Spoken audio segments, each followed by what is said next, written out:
이제 앞에서 봤던 거는 지금까지 펌핑해냈던 강력한 소재였다면은 지금 더 기대감을 키우는, 앞으로 기대감을 더 더해줄 거는 우주 데이터 센터 시대거든요. 안녕하세요. 오늘은 26년도에 가장 핫한 섹터 중에 하나인 우주 섹터에 대해서 좀 자세히 봐볼 텐데요. 시장에 어떤 기대감으로 돈이 그렇게 쏠려 들어오고 개인들의 관심을 받고 기관과 정부 여기저기에서 지금 우주에 대해서 얘기가 많이 나오는지, 돈이 왜 그렇게 많이 몰리는지 좀 자세히 봐보도록 하겠습니다. 우선 지금 대표적으로 가장 핫한 기업인 로켓랩부터 한번 봐보도록 하겠습니다. 지금 이게 24년도부터 26년도 대략 1년 만에 엄청나게 큰 상승을 했죠.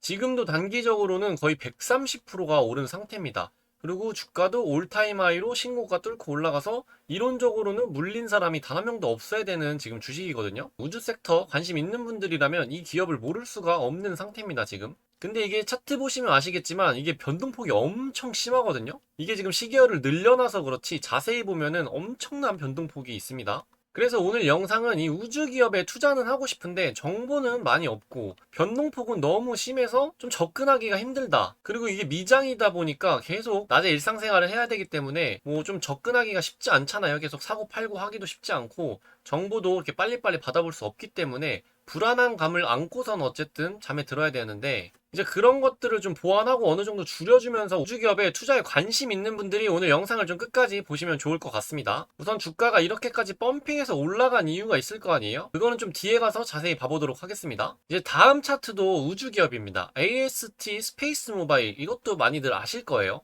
이것도 차트 보시면은 굉장히 큰 상승이 나왔죠.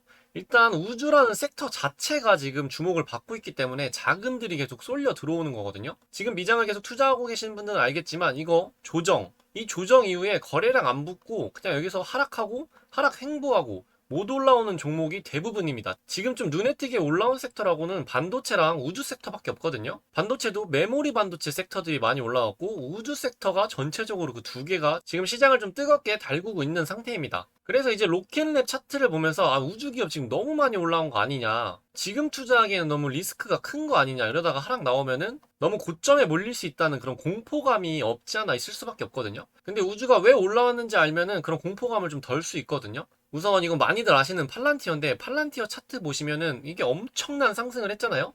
이 팔란티어도 한때는 빨랑티어라는 별명이 있을 정도로 되게 갈시받고 사기 기업 아니냐는 소리를 많이 듣던 기업이거든요. 이제 그렇게 무시받던 기업이 이렇게까지 갑자기 왜 올랐냐? 팔란티어가 트리거가 됐던 거는 이제 국방부가 당연히 크죠. 그리고 미국 정부에 대한 신인과 그런 계약 수주와 밀어주기가 있었습니다. 아시는 분 아시겠지만 트럼프가 순방 다닐 때도 팔란티어 대표가 따라갔습니다, CEO가. 그러면서 그때 또 세일즈하고 주가가 엄청나게 펌핑을 했는데, 일단 그건 좀 올라온 상태에서 벌어진 일인데, 이 상승 초입은 흑자 전환과 S&P 포함도 있지만 한참 정부에서 강력하게 밀어주고 드라이브 걸 때쯤 하바박 튀어 올랐거든요. 그때가 이제 이때인데, 우주기업도 지금 국방, 행정부랑 지금 국가산업으로 엮였단 말이에요. 골든돔 프로그램도 그렇고 행정명령도 그렇고 트럼프가 밀고 있습니다. 뒤에 가서도 얘기하겠지만 트럼프 1기 때도 우주를 엄청 밀었습니다. 그때는 아쉽게 지금같이 이 정도까지는 아니었고요. 2기 때도 역시나 대놓고 우주기업을 밀어주고 거의 찍어주다시피 하고 있습니다. 그런 상태에서 저런 펌핑감을 얻은 건데, 뭐 당연히 계약 수주도 있습니다. 로켓랩이 따낸 역대 최대 계약건이 있는데 그게 트리거가 됐지만 우주 섹터 전반이 상승하게 된 거는 이제 이런 행정부, 미국 국방부 이런 데서 밀어주는 게 되게 크거든요. 이제 그때를 비교해보면 팔란티어의 이 정도 초입이라 볼 수 있어요. 이때도 튀어야 된다, 고점이다, 고점 논란이 항상 붙었습니다. 팔란티어는 고점 논란이 항상 붙었었는데 그 붙을 때마다 계속 상승을 했어요. 그래서 다들 넥스트 팔란티어를 하는 이유이기도 하거든요. 고평가 얘기가 나와도 기업이 그만큼 성장하고 계약을 따내고 돈을 벌고 성장성을 보여준다면은 이렇게까지 상승을 할 수 있거든요. 이게 지금 앞에서 본 다 같은 차트 같지만 시총의 차이가, 이게 지금 벌려놓은 건데 MTS로 한번 보시면은 각도 자체가 경이로운 각도입니다. 그렇기 때문에 우주기업의 그런 최고점에 물릴 거라는 공포, 저는 아직은 아니다라는 생각을 하고 있습니다. 그럼 왜 우리는 지금 미국 우주항공 테크에 좀 관심을 둬야 되냐? 우선 다들 아시는 스페이스X 대표이자 테슬라 대표인 일론 머스크입니다. 아시다시피 일론 머스크의 꿈은 화성에 가는 겁니다. 그래서 뭐 화성 갈 거니까 이런 밈들이 굉장히 많죠. 그리고 일론 머스크는 화성만 가냐? 그게 아니고 달에 우주 데이터 센터도 짓고 싶어 하고 우주로 위성 띄워서 그걸로 태양광 받아서 에너지를 써야 된다. 여러 가지를 주장하고 있습니다. 그 중에 우주 데이터 센터가 가장 먼저 올 것 같아서 우주 데이터 센터도 뒤에 가서 얘기해 보도록 하겠습니다. 지금 우주 기업이 핫한 이유가 이 우주 데이터 센터도 크게 한몫을 해주고 있거든요. 그래서 어쨌든 일론 머스크가 꿈꾸는 우주는 굉장히 다양하고 굉장히 파이가 큽니다. 아예 지금 지구 인류와는 다른 인류를 지금 생각하고 있어요, 일론 머스크는. 그리고 또 많이 아시는 제프 베조스입니다. 이 제프 베조스가 주장하는 것도 지구를 구하기 위해서는 플랜 B, 우주로 나가야 된다. 그 산업을 우주로 옮겨야 된다. 이렇게 주장을 하고 있습니다. 그래서 이 두 CEO 말고도 굉장히 많은 사람들이 우주를 주장하고 지금 그게 되게 거세지고 있습니다. 거기에 이제 환경까지 갖춰졌죠. 트럼프 2기가 등장을 했습니다. 아시겠지만 트럼프 2기는 진짜 빠꾸가 없어요. 뒤가 없이 행동하는데 트럼프가 미는 거는 진짜 엄청나게 밉니다. 트럼프가 우주산업에 얼마나 진심이냐면은 골든돔 프로젝트에 이어서 우주 행정명령까지 완성하고 스페이스X한테 우리가 정부 땅 줄 테니까 거기서 로켓 쏴라.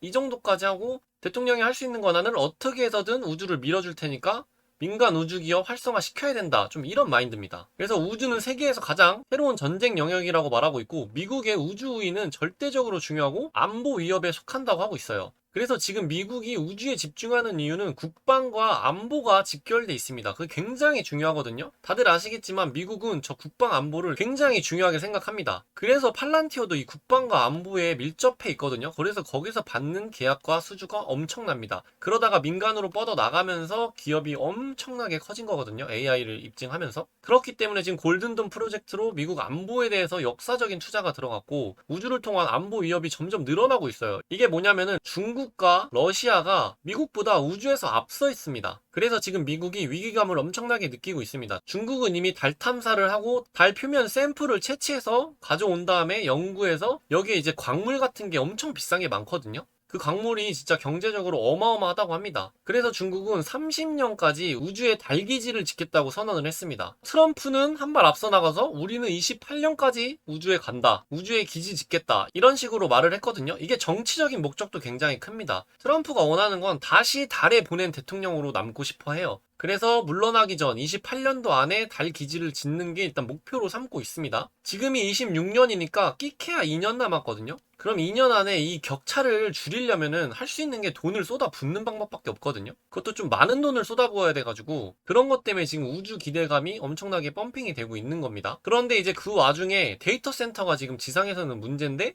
우주 데이터 센터 시대가 열려야 된다. 굉장히 많은 테크 기업 CEO들이 주장하고 몇 년 안에 그렇게 할 거다라고 지금 공언을 다들 하고 있는 상태예요. 지금 구글은 자체 TPU 칩을 심어서 우주를 쏴서 거기서 아예 자체적으로 데이터를 처리해서 그 결과값만 내려보내는 데 성공을 했거든요. 그럼 이제 우주에서 위성들끼리 데이터를 처리해서 그 결과값만 지구로 쏴줄 수 있다는 얘기가 됩니다. 이 우주 데이터 센터는 뒤에 가서 한번 더 다뤄보도록 하겠고 이 우주 데이터 센터는 뒤에 가서 한 번 더 다뤄보도록 하겠고요. 그래서 제가 처음에 말씀드린 변동폭이 크고 정보는 얻기 힘들고 뭘 투자해야 되는지도 모르겠고 이게 미국 주식이다 보니까 내가 직접 투자하기에는 좀 힘든 현실적인 조건이 안 맞다. 그리고 한 가지 기업에 투자하기에는 너무 리스크가 크다. 그런 분들한테 굉장히 좋은 ETF가 나와서 그런 섹터를 설명해드리면서 이 ETF를 소개해드리려고 합니다. 이제 원큐 미국 우주항공테크 ETF거든요. 종목 코드는 여기 있고 국내에서 살 수 있는 ETF입니다. 우선 이 ETF가 상장한 지 얼마 되지 않았는데 순 자산이 1000억 원을 돌파했습니다. 상장일 이후 26영업일 연속 개인 순매수가 지속되고 있는 아주 핫한 ETF라고 할 수 있습니다. 그리고 이거의 특장점이 있는데 스페이스X가 지금 가장 우주의 화두입니다. 이게 상장할 시 즉시 최대 비중 편입이 예정돼 있습니다. 이 상품을 만약에 투자하고 있다면 스페이스X 상장 시 스페이스X에도 당장 별걸 하지 않아도 투자하게 되는 꼴이 됩니다. 이 스페이스X 상장 개인이 살려면은 밤새 좀 기다려야 되거든요. 미국은 한국과 다르게 IPO 후 상장 시간이 정해져 있지 않습니다. 랜덤이에요. 이게 장 끝나기 전에는 하는데 그게 언제 될지는 모르기 때문에 그리고 된다고 해도 변동폭이 엄청 심해서 시장이 멈추고 잘못 사면 고점에 물리고 리스크도 있고 좀 힘든 일이기도 합니다. 근데 이거는 ETF이기 때문에 알아서 리밸런싱을 통해서 비중 편입을 해주는 ETF라고 보시면 됩니다. 그리고 이 상품의 특징은 로켓, 에어택시, 우주항공을 하나에 담은 ETF, 미래지향성 ETF라고 보시면 되고요. 한국판 아크인베스트라고 보시면 됩니다. 아크인베스트 많이들 아실 거예요. 미래 성장성이 뚜렷한 종목들만 편입해서 굉장히 상승장에는 엄청난 수익률을 바라는 주식이 있습니다. 그래서 항상 워렌 버핏이 있는 버크셔 해서웨이랑 비교가 많이 됩니다. 아크인베스트랑 하락장과 상승장 때 비교가 극명하게 되거든요. 이 ETF는 아크인베스트 미래지향성, 미래를 보고 달려가는 ETF에 좀 더 가깝다고 보시면 되는데 당장 근데 너무 먼 미래도 아닌 게 지금 상장한 지 차트만 봐도 얼마 안 됐죠. 일봉입니다. 최저점 대비 43%나 지금 올랐습니다. 이거는 1월 7일 기준입니다. 이 ETF도 이론적으로 언제 샀든 지금 물린 사람이 한 명도 없어야 되는 아주 매력적인 ETF라고 볼 수 있죠. 그렇다고 과거의 수익률이 미래의 수익을 또 보장하는 것도 아니니까 이 점은 꼭 명심하셔야 되고요. 이 하나원큐 미국 우주항공테크 ETF가 좀 매력적인 거는 지금 엄청나게 이슈받는 이 우주 섹터, 이것과 이제 다음 로켓랩, 다음 우주 섹터가 될 미래 기대감을 지니고 있는 조비라는 드론 기업도 함께 품고 있다는 겁니다. 여기 보시면 팔란티오도 들고 있죠. 이게 매력적인 거는 일단 로켓랩을 필두로 우주, 스페이스 모바일도 우주고 아처와 조비는 드론입니다. AI, 테크, 국방 모두에 포함되어 있는 앞으로의 미래도 엄청나게 기대되는 팔란티어도 품고 있고요. 이제 G 에어로스페이스, 로키드 마틴, 허니엘 항공과 방산을 품고 있고요. 베타 테크놀로지, 인투이티브 머신스, 자율 AI 소프트 기업이라고 보시면 됩니다. 이게 보유비 중 탑 10을 가져온 거고요. 제가 댓글란이랑 설명란에 블로그 주소 남겨드릴 텐데 거기서 보시면 좀 더 자세한 설명과 어떤 종목을 담고 있는지 세세하게 볼 수 있습니다. 그렇지만 이 ETF에서 가장 중요하게 봐야 될 것은 로켓랩과 조비 그리고 뒤늦게 상장할 스페이스X라고 보시면 되고요. 변동폭에서 하방을 조금 더 안전하게 지키면서 우주에 투자하고 미래에 투자할 수 있는 이유들이 이렇게 다양하게 관련 있지만 이미 잘 하고 있는 기업, 미래성도 갖고 있지만 지금 돈을 버는 기업, 그래서 하방은 개별주 투자하는 것보다 그나마 닫혀 있지만 상방은 굉장히 위에까지 노릴 수 있는 그런 ETF라고 보시면 될 것 같습니다. 그럼 이제 이 ETF에서 다음 미래를 맡아줄 조비에 대해서도 한번 자세히 봐보도록 하겠습니다. 보시면 아시겠지만 조비도 바닥을 굉장히 오래 기다가 이번에 꽤나 많은 상승을 해 있는 상태입니다. 그래서 이것도 이미 오를 만큼 오르지 않았냐 이렇게 생각하실 수 있는데 이게 로켓랩보다 시총이 3배 정도 낮습니다. 그러니까 이제 드론, 차세대 항공이 다음 섹터로 이슈를 받을 때 이것도 로켓랩처럼 날아갈 수 있다는 소리예요. 그러면은 그냥 단순 계산으로 3배 정도는 가겠네 이 정도로 좀 비교 판단을 해보실 수 있습니다. 드론은 다들 아시겠지만 지금 러우 전쟁 이후로 굉장히 이슈가 많습니다. 러우 전쟁에서 드론의 중요성이 굉장히 올라가면서 이 조비는 미 공군과 이미 계약이 있는 상태입니다. 이제 국방으로도 엮일 수 있다는 거죠. 로켓과 우주 사업도 기본적으로 국방에 되게 관련돼 있거든요. 그래서 섹터 바람이 엄청 불어온 건데 이 조비도 발을 당연히 얹고 있습니다. 그렇기 때문에 이슈가 받게 되면은 굉장히 큰 펌핑을 노릴 수가 있어요. 그래서 이제 이 ETF의 장점은 우주가 상승하고 어느 정도 횡보를 해줘도 다음 미래 섹터 먹거리인 기대감이 있는 섹터를 담고 있기 때문에 이게 만약에 같이 쏴준다면은 우주가 횡보를 해도 ETF는 올라갑니다. 그런 장점이 있다고 볼 수 있어요. 우주가 하락할 때 드론이 올라간다면 이제 여기서도 상충돼서 하락분 막아주고 상승분 가는 거죠. 좀 그런 식으로 안정성을 더할 수 있어요. 미래를 기대할 수도 있고요. 그렇지만 그 산업이라는 게 당연히 리스크와 단점도 있기 때문에 그 시기가 좀 뒤틀린다면은 하락폭도 당연히 있을 수 있지만 이거는 좀 미래를 보고 투자하시는 분, 2년 내지 3, 4년을 보고 투자하시는 분들한테 굉장히 매력적이기 때문에 이런 장단점까지 잘 고려를 하셔야 됩니다. 당연히 투자에는 리스크가 있기 때문에 항상 그거는 뭘 하든 당연히 따르는 리스크죠. 그래서 지금 조비도 올라와서 횡보를 해주고 있는 기간이라 보시면 될 것 같습니다. 이제 로켓랩과 조비 차트를 한번 비교해보자면은 하단 박스에서 상승과 횡보, 하락을 되게 많이 반복하다가 확 올라온 거거든요. 이게 여기서 봤을 때는 그냥 이렇게 올라간 것 같지만 실제로 차트 열어서 보면 각도가 이런 식으로 가거든요. 그 전까지 뭐 이렇게 가다가 지금 이렇게 간 거예요. 조비도 보시면 바닥을 다지고 올라왔다가 여기서 다시 좀 횡보해주는 모습이죠. 여기서 이제 26년 섹터에 바람이 부느냐 그게 되게 관건이거든요. 그래서 조비의 본질적 장점을 보자면은 UAM 산업의 핵심은 헬리콥터를 대체하는 것이 아니라 대중이 이용할 수 있는 새로운 교통수단이 되는 것이거든요. 이게 핸드폰으로 치자면은 핸드폰이 있었지만 차세대 핸드폰, 스마트폰이 나온다는 소리예요. 그래서 조비가 노리는 것은 이미 있는 이 옛날 핸드폰이 아니라 새로운 이 스마트폰, 그 스마트폰이 되는 것이 목표고 조비는 이를 위해 3가지 본질적 우위를 이미 확보했습니다. 조비의 기체는 이륙시 65dB 이하고 비행시는 45dB 수준으로 매우 조용하다고 볼 수 있습니다. 이는 도심 내에 버티포트, 이착륙장 설치 시 주민 수용성을 결정짓는 가장 중요한 요소가 될 거고 수직 계열화가 장점인데 모터, 배터리팩, 인버터 및 슈퍼파일럿, 자율비행 소프트웨어까지 직접 설계 생산을 하는 기업입니다. 이 수직 계열화가 굉장히 중요해요. 이거 하냐 못하냐에 따라서 이 마진과 돈 버는 게 달라지거든요. 로켓랩도 수직 계열화가 되어 있어서 굉장히 매력적인 기업인 거거든요.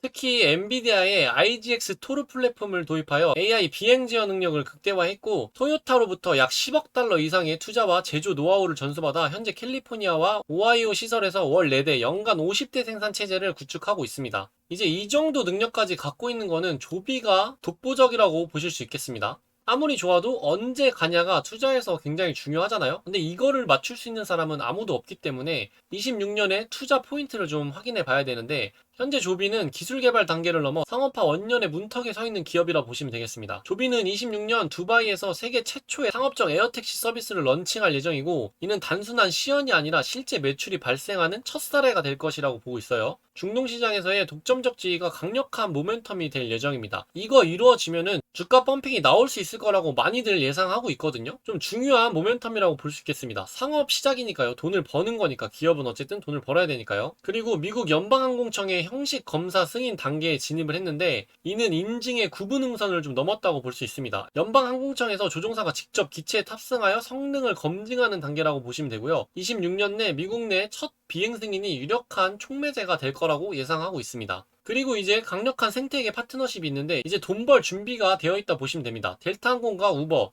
델타 승객을 공항까지 실어 나르는 라스트 마일 서비스와 우버 앱을 통한 예약 시스템이 연동될 거고요. 메트로폴리스 테크놀로지스와 협력하여 미국 내 25개 이상의 버티포트 부지를 확보하며 기체와 운영 플랫폼 인프라를 모두 손에 쥐었다고 보시면 됩니다. 이제 돈 벌 준비가 다 끝나고 26년에 돈을 버는 첫 발을 내딛는다고 보시면 될 것 같습니다. 그래서 26년은 조비가 꿈을 파는 기업에서 표를 파는 기업으로 변모하는 해라고 볼 수 있고요.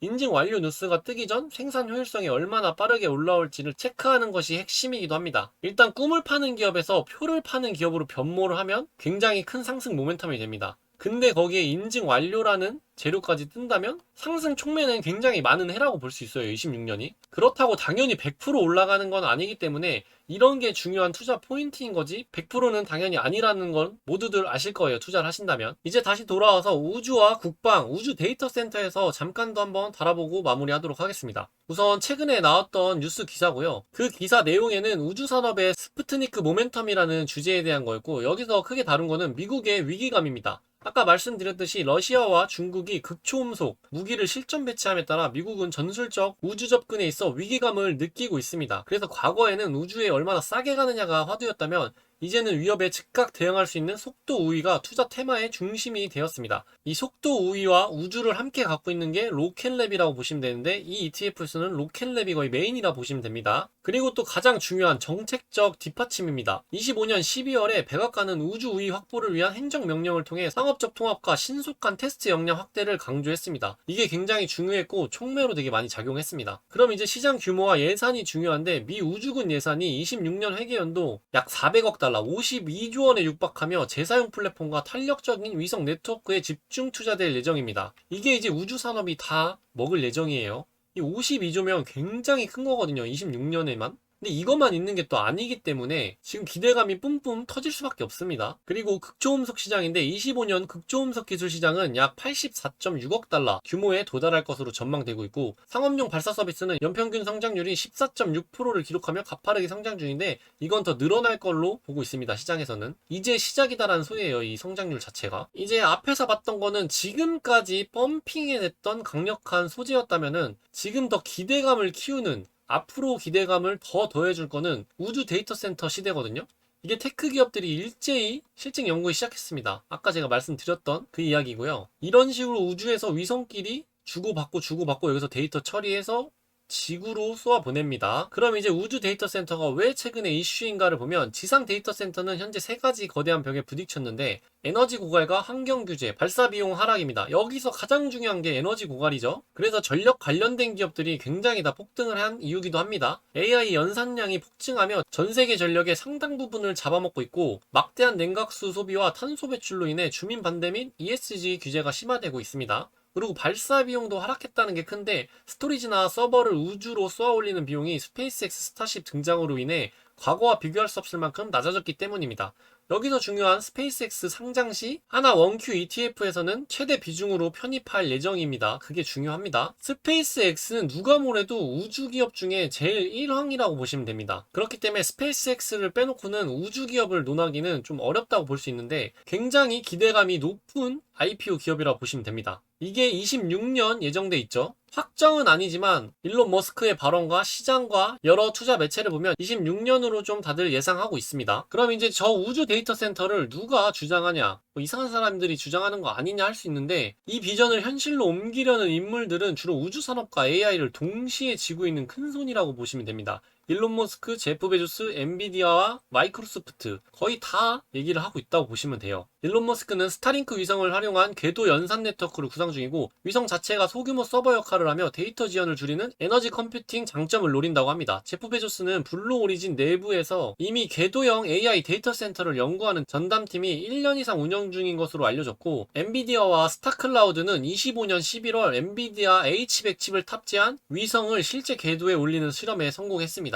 마이크로소프트는 스페이스X와 협업하여 우주 공간에서의 클라우드 컴퓨팅 및 데이터 처리 인프라 확장을 하고 있습니다. 실제로 이제 우주 데이터 센터의 장단점을 보자면은 장점으로는 24시간 태양광 발전이 가능합니다. 지상 대비 5배에서 10배 효율이 높고 냉각은 우주의 자연적 냉온 영하 270도 부근 환경 활용 가능합니다. 그리고 토지 비용 및 환경 규제 제약이 없어요. 그리고 물리적 접근 차단으로 강력한 보안 유지가 있습니다. 단점 및 한계는 우주 방사선에 의한 태양광 패널 성능 저하입니다. 근데 이 우주 태양광 패널은 로켓랩이 1등이라고 보시면 돼요. 로켓랩이 우주 태양광 패널 기업을 인수를 했는데 그게 이제 우주 태양광에서 1등 기업이라고 보시면 됩니다. 그래서 로켓랩이 이 분야에서 1등입니다. 근데 이 로켓랩은 이미 이런 것들에 대해서 우주에서 많은 테스트를 거쳐서 이거 많이 개선돼서 사실 단점 및 한계로 보기 어렵지 않나 싶은데 우주 데이터 센터는 다를 수 있어서 일단 넣어놨습니다. 그리고 냉각으로는 진공 상태라 대류 냉각이 불가합니다. 복사 냉각만 가능하고 유지 보수와 부품 교체가 극히 어렵죠. 그리고 연산 보안에서는 강한 방사선에 의한 하드웨어 오류 위험이 이제 단점으로 있습니다. 그럼 이제 우주 데이터 센터의 투자 포인트를 보겠습니다. 발사체 서비스, 위성과 서버 인프라를 쏘아 올릴 독점적 기술력을 가진 기업은 스페이스X와 로켓랩인데 미국 우주 항공테크 ETF는 이 둘 다 담을 거예요. 로켓랩은 이미 담고 있고 스페이스X는 상장하고 최대 비중으로 리밸런싱해서 담을 예정입니다. 이 ETF가. 그래서 우주 인프라를 선점하여 글로벌 AI 패권을 쥐려는 빅테크, MS나 아마존, 구글에서 이걸 굉장히 염원하고 있습니다. 그리고 우주 환경에서도 고장나지 않는 반도체 및 차폐 기술, 방사선, 내성칩 관련 기업들도 좋을 것 같고요. 진공 상태에서 열을 효율적으로 방출하는 특수 라디에이터 및 냉각 기술 시스템 기업들도 아마 우주 데이터 센터가 이슈 받으면 다 같이 이슈 받을 텐데 그냥 그 섹터 자체인 스페이스X나 로켓랩 우주 기업이 가장 좋을 수밖에 없습니다. 이제 마무리로 우주 데이터 센터 관련돼서 로켓랩 CFO인 이분이 CFO거든요. 이분의 인터뷰 발언 가볍게 보고 영상 마무리해 보도록 하겠습니다. 민간 상장 기업 중에 1등인 로켓랩의 CFO가 우주 데이터 센터에 대한 견해를 짧게 밝혔는데 궤도에 접근할 수 있는 능력을 통제하는 자가 우주에서 일어나는 일을 주도할 것입니다. 많은 질량을 빠르고 비용 효율적으로 쏘아 올릴 수 있는 수직 계열화 능력이 핵심이 될 것입니다. 라고 말을 했습니다. 저 말을 풀어보자면 우주 데이터 센터 같은 새로운 우주 비즈니스가 열릴 때 로켓과 위성 제조 능력을 모두 가진 로켓랩이 가장 유리한 고지에 있음을 역설했다고 볼 수 있습니다. 로켓랩은 로켓만 쏘는 게 아니라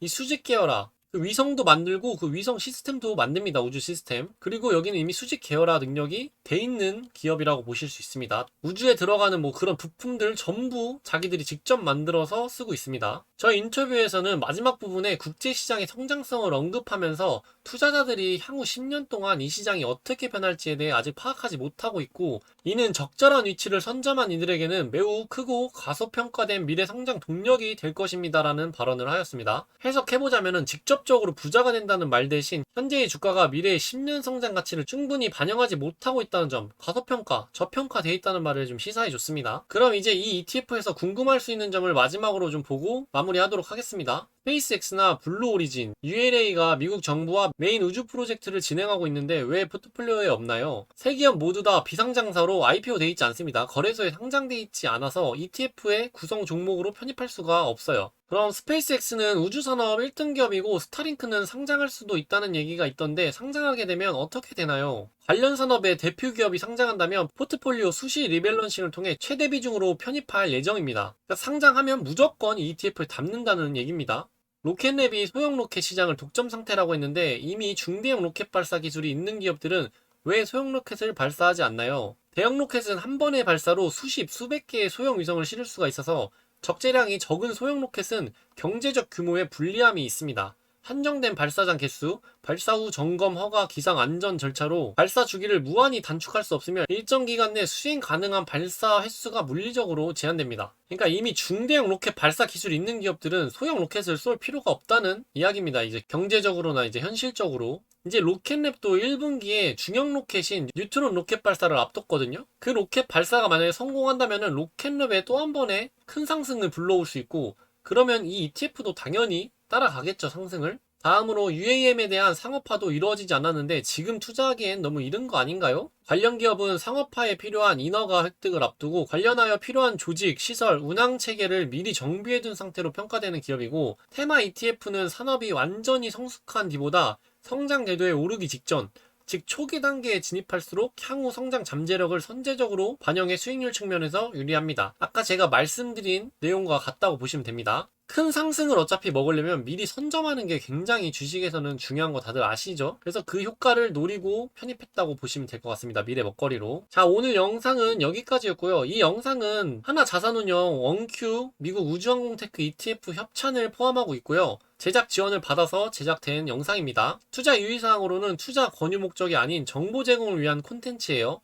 투자 결과에 따라 투자 원금의 손실이 발생할 수 있으며 그 손실은 투자자에게 귀속됩니다. 과거의 운용 실적이 미래의 수익을 보장하는 것은 아닙니다. ETF라고 다를 거 없이 주식과 같다고 생각하시고 항상 리스크와 장점 꼭 확인하고 체크하셔서 투자하셔야 됩니다. 제가 말씀드린 건 단순히 정보 제공을 위한 컨텐츠고 매수 매도에 대한 투자 권유 목적이 절대 아니니까 꼭 그 점은 명심하셨으면 좋겠습니다. 이 ETF에 관심이 있으시다면 댓글과 설명란에 제가 블로그 주소를 기재해 드릴 테니까 거기 가셔서 좀 더 자세히 천천히 살펴보시면 될 것 같습니다. 오늘 영상은 여기까지고요. 영상 시청해 주셔서 감사합니다. 영상이 마음에 드셨다면 구독과 좋아요, 댓글 부탁드리겠습니다. 감사합니다.